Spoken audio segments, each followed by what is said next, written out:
Hello. આજે આપણે allopathy કે આયુર્વેદ કે હોમિયોપેથી વિશે વાત કરીશું. ગમે તેટલી કાળજી લેવા છતાં ઋતુમાં થતા ફેરફારોને કારણે અથવા ખોરાકમાં કોઈ વાંધાજનક તત્વ આવવાને કારણે અથવા તો માનસિક અશાંતિ અથવા તણાવને કારણે આમ અનેક પરિબળોને કારણે આપણી રોગ પ્રતિકારક શક્તિ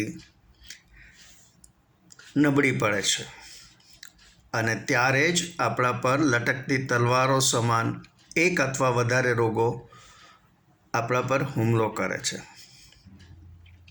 અમુક બીમારીઓ વારસાગત કારણસર પણ આવતી હોય છે. બીમારી આવે એટલે ડૉક્ટરને યાદ કરવા પડે. જે લોકોને કોઈ એક ડૉક્ટર અનુકૂળ આવી ગયા છે તેઓ નિસંદેહ તેમની પાસે જવાના.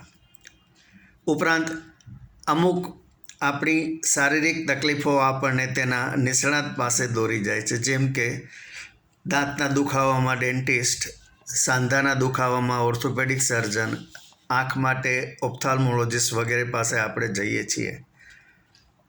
પરંતુ ઘણી એવી તકલીફો છે કે જેમાં કેટલાક લોકો એલોપેથીના ડૉક્ટર પાસે જાય છે, કેટલાક આયુર્વેદના ઉપચાર કરાવે છે, તો કેટલાક હોમિયોપેથીના ડૉક્ટર પાસે જાય છે.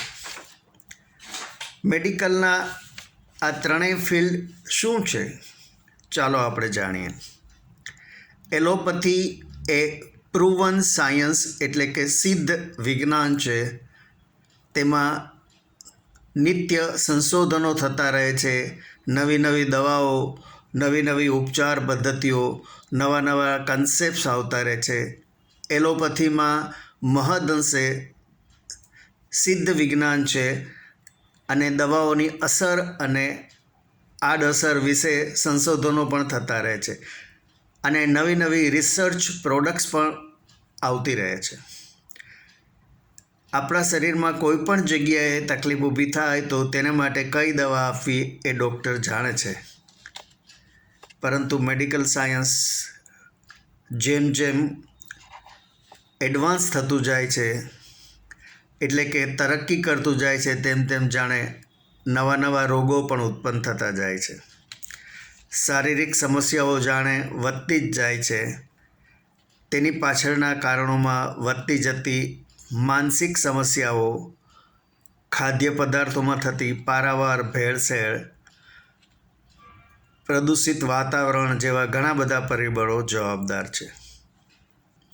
આયુર્વેદમાં તો મોટે ભાગે સદીઓથી વાત, પિત્ત, કફની જ વાત કરવામાં આવે છે. તેમાં સંશોધનો થતા નથી. જેણે BAMS એટલે કે બેચલર ઓફ આયુર્વેદિક મેડિસિન અને સર્જરીની ડિગ્રી મેળવી છે તેઓ વૈદ કહેવડાવવાનું પસંદ નથી કરતા, પણ ડૉક્ટર જ કહેવડાવે છે. તેઓ મોટે ભાગે એલોપેથિક મેડિસિન્સ રાખે છે અને લખી પણ આપે છે. મૂળ આયુર્વેદમાં તો દર્દીનો હાથ પકડીને નાડી ચેક કરી નિદાન થતું, પરંતુ હવે દરેક આયુર્વેદિક ડૉક્ટર સ્ટેથોસ્કોપ, સ્ફિગ્મોમેનોમીટર, ડિજિટલ થર્મોમીટર વગેરેનો જ ઉપયોગ કરે છે અને જાત જાતના લેબ ટેસ્ટ પણ કરાવે છે. મોટે ભાગે તેઓ મોડર્ન મેડિકલ સાયન્સને જ અનુસરે છે. Homeopathy German physician doctor Christian Friedrich Hahnemann એ ડેવલપ કરેલ વૈકલ્પિક ચિકિત્સા પદ્ધતિ છે. હોમિયોપેથીમાં હાઈલી ડાયલ્યુટેડ સબસ્ટન્સીસ, જેને આપણે અર્ક કહી શકીએ, તે ખૂબ જ નાની માત્રામાં આપવામાં આવે છે. તેમને આપવા માટે સુગરથી બનેલા નાની નાની સફેદ ગોળીઓ, જેને આપણે ગ્લોબ્યુલ્સ અથવા તો પેલેટ પિલ્સ કહી શકીએ, તેનો ઉપયોગ કરવામાં આવે છે. એક વાત તો સર્વવિદિત છે અને સર્વમાન્ય છે કે કોઈ પણ પ્રકારની ઇમરજન્સી ઊભી થાય ત્યારે માત્ર મોડર્ન મેડિકલ સાયન્સ જ દરેકને કામ લાગે છે. પછી તે આયુર્વેદિક કે હોમિયોપેથિકનો નિષ્ણાત કેમ ન હોય. મોડર્ન મેડિકલ ઇમરજન્સીમાં મોડર્ન મેડિકલ સાયન્સ એ માત્ર એક જ વિકલ્પ છે. લગભગ 30 વર્ષ પહેલાં મને ગોઠણમાં દુખાવો થયેલો. મેં મારી સૂઝ પ્રમાણે પેઇન કિલર ગોળી લીધી. મારા એક શુભેચ્છક મને એક કહેવાતા એક્સપર્ટ પાસે લઈ ગયા. તેમણે મારા વાંસામાં, બંને ગોઠણમાં એમ 3-4 જગ્યાએ પરફોરેટેડ એડહેસિવ ટેપ્સ ચોંટાડી દીધી. કંઈ ફરક ન પડતા બીજે દિવસે બીજા શુભેચ્છક મને હોમિયોપેથ પાસે લઈ ગયા અને ત્રીજે દિવસે હું મારા જાણીતા ખૂબ જ હોશિયાર સજ્જન અને ધર્મનિષ્ઠ ઓર્થોપેડિક સર્જન જોશી સાહેબ પાસે ગયો. તેમના માટે આ એક સામાન્ય તકલીફ હતી.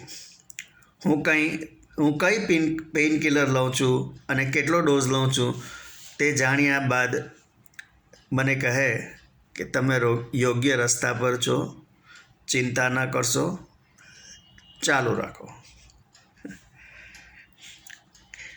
આ પહેલાંના એક વિડીયોમાં મેં કહેલું કે એક દર્દીએ જ્યારે ડૉક્ટરને કહ્યું કે મને જમ્યા બાદ થોડા અંધારા આવે છે, ત્યારે ડૉક્ટર કહે એ પછી તમને થોડા ચક્કર જેવું લાગે છે અને માથું દુખે છે. દર્દી કહે હા, તેવું જ થાય છે. દર્દીને ખુશી થઈ કે તેની તકલીફનું પરફેક્ટ નિદાન થઈ ગયું. ત્યાં તો ડૉક્ટર બોલ્યા, મને પણ આવું ઘણી વખત થાય છે, આવું કેમ થતું હશે? ત્યાં તો દર્દી ગાયબ થઈ ગયો. ભાગ્યે જ કોઈ ડૉક્ટર એવું કહેશે કે મને આમાં કાંઈ સમજાતું નથી. મોટે ભાગે ડૉક્ટર પણ ટ્રાયલ અને એરરથી થોડા પ્રયોગો કરી પોતે પણ શીખે છે. આપણે કંઈ તકલીફ થાય ત્યારે આપણે એવું માનીએ છીએ કે આપણે દુનિયાના પહેલાં ઇન્સાન છીએ જેને આ તકલીફ થઈ છે. હકીકતમાં આપણા પહેલાં કરોડ લોકો આનો અનુભવ કરી બહાર નીકળી ગયા છે. પણ માત્ર એન્ઝાયટી એટલે કે મગજમાં ચડી ગયેલી ચિંતા જ આપણી તકલીફને મોટું સ્વરૂપ આપે છે અને આપણો ડર વધી જાય છે. આ પરિસ્થિતિમાં ડૉક્ટર કાં તો આપણને ચિંતામુક્ત કરી શકે અથવા તો વધારે ડરાવીને આપણી તકલીફને વધારે ગંભીર સ્વરૂપ આપે, એ ડૉક્ટરની નીતિમત્તા પર આધાર રાખે છે. મને એક વખત રાત્રે તકલીફ થતાં એમ્બ્યુલન્સમાં હોસ્પિટલે લઈ જવો પડ્યો હતો. હોસ્પિટલમાં આસિસ્ટન્ટ ડૉક્ટરે ચેક કરી બીપી અને સુગર હાઈ હોવાથી મને કહ્યું કે તમારે એડમિટ થવું પડશે, છતાં સાહેબને આવવા દો, એ જ નિર્ણય લેશે. સિનિયર ડૉક્ટર જે મને સારી રીતે જાણતા હતા અને તેમની જ હોસ્પિટલ હતી, તે આવ્યા. આવીને સ્મિત કરતાં મને કહે, કશું નથી, તમારા મગજમાં ચિંતા ભરાઈ ગઈ છે. દાખલ થવું હોય તો મારી હોસ્પિટલમાં જગ્યા છે, પણ મને લાગે છે કે માત્ર 3 દિવસ હું જે ગોળી લખી આપું છું એ લઈ લેજો, તમે ઓલરાઇટ થઈ જશો, પાછા આવવાની જરૂર નહીં પડે.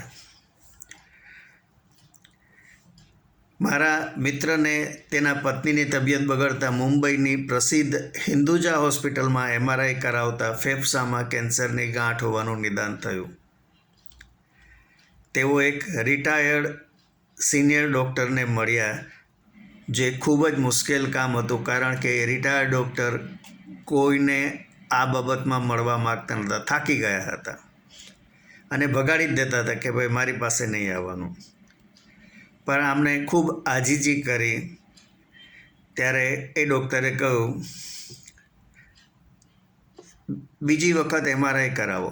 ફરી હિન્દુજામાં જ બીજી વખત MRI કરાવ્યો, એમને રિપોર્ટ બતાવ્યો. રિપોર્ટ જોયા પછી સરપ્રાઇઝિંગલી એમણે કહ્યું કે ત્રીજી વખત MRI કરાવી આવો. અને ત્રીજી વખતના MRIના રિપોર્ટમાં જણાયું કે આ કેન્સર નહીં પણ ટીબીની ગાંઠ છે. મારા ફાધર ઇન લોને પણ પ્રથમ ફેફસામાં પેચ દેખાતા કેન્સરનું જ નિદાન થયું હતું અને વધારે ઊંડાણમાં જતાં એમને પણ ટીબીની ગાંઠનું નિદાન થયેલું. અમારા જાણીતા એક બેનને એક નાના મસાના બાયોપ્સીમાં કેન્સર જણાતા એક નિષ્ણાત કેન્સર સર્જને કહ્યું, એક બિહામણું ચિત્ર દોર્યું કે તમને આટલું થઈ જશે એને. ખૂબ બિહામણું પિક્ચર ડ્રો કરી આપેલું. એ લોકો ગભરાટમાં બોમ્બે ટાટા મેમોરિયલમાં દોડીને ગયા. ટાટા મેમોરિયલના કેન્સરના સર્જને જોયું. એણે કહ્યું, મને આમાં કાંઈ ચિંતાજનક લાગતું નથી. આ વાતને વર્ષો વીતી ગયા. એ બેન ખૂબ સારી રીતે તંદુરસ્ત છે ને હરે ફરે છે. મેડિકલ સાયન્સમાં પણ એરર ઓફ જજમેન્ટથી ઘણા લોકો મોટી તકલીફમાં મુકાઈ જતા હશે. કદાચ કારણ વગર કેન્સરની સર્જરીઓ થઈ જતી હશે અને કેમોથેરાપી પણ અપાતી હશે.